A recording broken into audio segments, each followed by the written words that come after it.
J'ai l'impression que la société du 21e siècle aujourd'hui s'est construite sur l'accélération.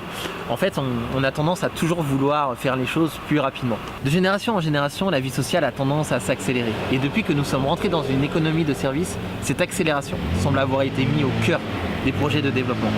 La concurrence à l'international, les nouvelles technologies demandent sans cesse d'être toujours plus productifs. Et paradoxalement, alors que l'accélération était propre à la vie économique, elle perfore de plus en plus le tissu social et politique. On contourne les instances de délibération pour accéder plus rapidement à des réformes. Ces évolutions, elles ne sont pas forcément mauvaises en soi, mais elles créent des précarités auxquelles je pense on doit être très attentif.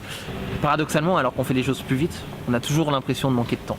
On est plus stressé et on est déconnecté des cycles de la vie qui sont par essence lents. Cette accélération, elle est bonne pour la vie économique, mais elle n'est pas forcément bonne pour la diversité sociale. Pourtant, à l'échelle individuelle, il existe une chose très simple qu'on peut faire pour mieux arbitrer nos gestes quotidiens.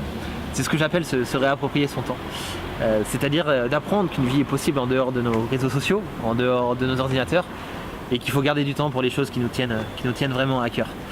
Et puis à l'échelle collective, ce qu'on peut faire, c'est mettre ensemble pression sur les entités publiques, les hommes politiques, les entreprises privées, pour qu'ils mettent en place des projets qui créent du lien.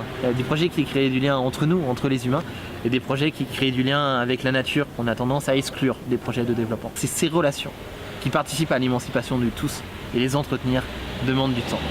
Et d'ailleurs, pour l'avoir expérimenté, comprendre l'importance de ces relations nous permet de découvrir que ce que l'on souhaite vraiment est souvent d'ores et déjà à portée de la main.